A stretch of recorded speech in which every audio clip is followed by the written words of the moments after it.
Hey, you guys.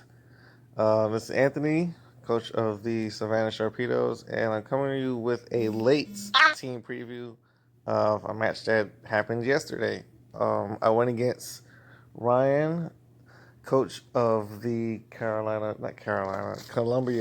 Combuskens, and his team of pretty much powerhouses. This week we went ahead and we dropped Haunter. He was good while he was here, even though we couldn't pick up the win against last week against the Alakazams. They played a really good game. We just couldn't pull it out late. But this week we went ahead and dropped him, picked up Blade because the Combuskins picked up Kadabra, and I needed something to not get hit super effectively, or not get hit, yeah, basically not get hit super effectively from Kadabra outside of course, Shadow Ball. But I needed something extra. I wanted to get a little bit more bulk on my team. I kind of had a feeling that I wanted to take my team overall just in a new direction. So this is what I came up with. I also picked up Amoongus this week after trading away Klefki, and I'm actually liking the way the team looks right now. So I'm gonna start with my Polytoad. Polytoad is here. It's a specially defense. It's not fully specially defensive. It has about 32 EVs in defense, but the rest of it is all it's max HP, like 216 defense and like I think four in special attack. But I'm running pretty especially defensive Polytoad with Whirlpool. It's a Perish Trap set. There's really not too much left to be said. It's here to maybe do something to Kadabra. It's here because I know if he brings a special Skuntank, you can sit there and tank Skuntank for the most part, which you'll find out later how well that works out. It's here to just soak up hits from special Skuntanks, from Musharna. It's here to take hits from Inteleon, and that's kind of the direction I was going for it with this one. Normally, I would run an offensive version of Polytoad, but looking at Ryan's team, this team was or this Polytoad was definitely better off on the defensive side, on the especially defensive side.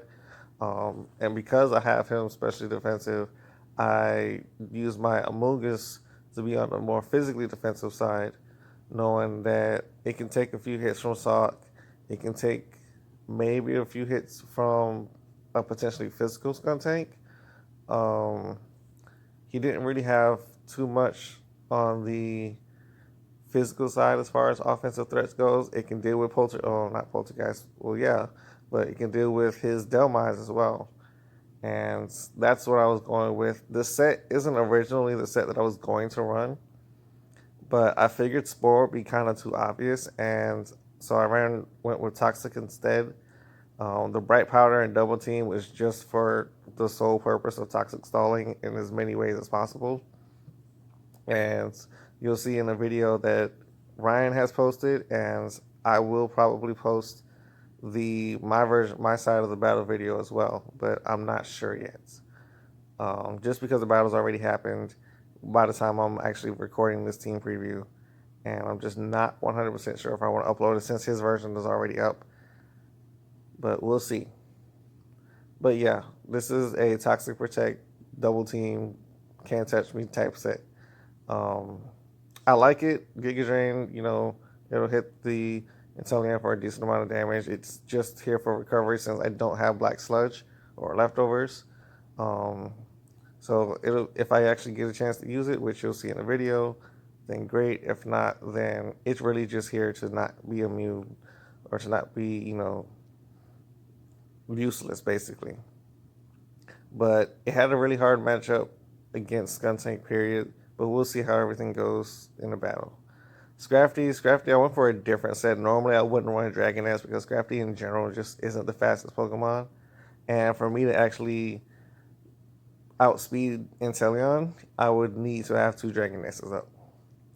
So I went with the Cobra Berry, and I made it ever so slightly bulky on the especially defensive side to take a few air slashes or to take a couple of max airstreams and be able to hit back and potentially get some HP back with Drain Punch, hit hard with close combat, knock an item off of something. I'm expecting Musharna to be his switch-in for Scrafty.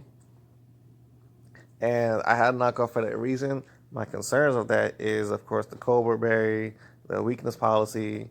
But other than that, I'm not too generally speaking concerned. I know he'll probably be packing Moonblast just specifically for Scrafty since it doesn't really hurt the rest of my team.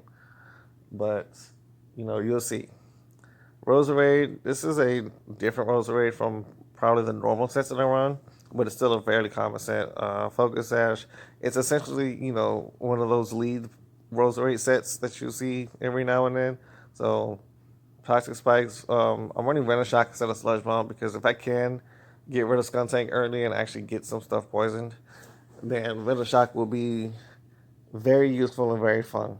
And it's got Leaf Storm to do just a lot of grass damage, and telling already his entire team outside of Skuntank. Dazzling Gleam is just for Sock. Like it really serves no other purpose, just except to literally just hit Sock as hard as they can.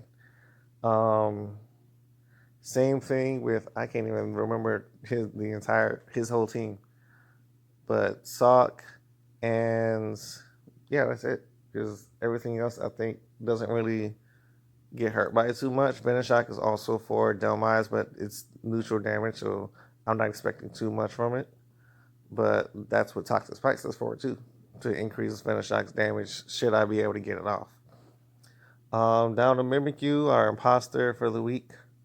He is going to have a Home Claw set, and Home Claw is literally just for play rough.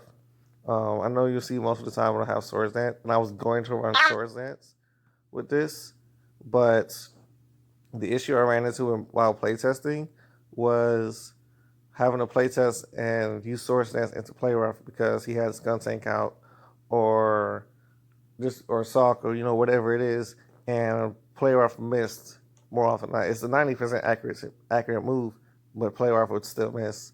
And I was like, okay, well, I don't need that in my life because that could, in the actual game, be a game changer and cost me a win or at least cost me a kill. So I went ahead and went with the Home Claw set instead. And Shadow Sneak, of course, for priority, dealing with Kadabra, Drain Punch for anything else, and Drain Punch for, anything else. And Play Rough just to do that big stab damage.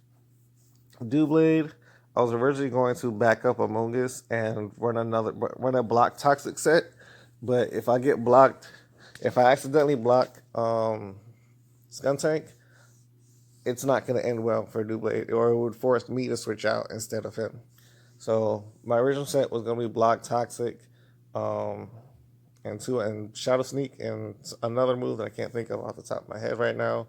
But in this case, I decided to go with a more offensive set, with Dewblade having 150 defense, 110 attack. I decided to go with Power Trick and run 3 physical moves just because I wanted to try something different, try something I don't think I've seen anybody else do, because having 110 defense is still pretty high.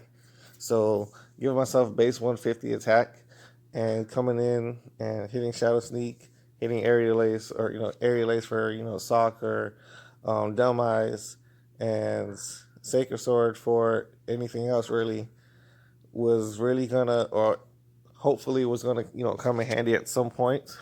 I didn't know exactly how, but I was hoping that it would come in use at some point. And you'll see that pretty early on in the battle what I decided to do with it.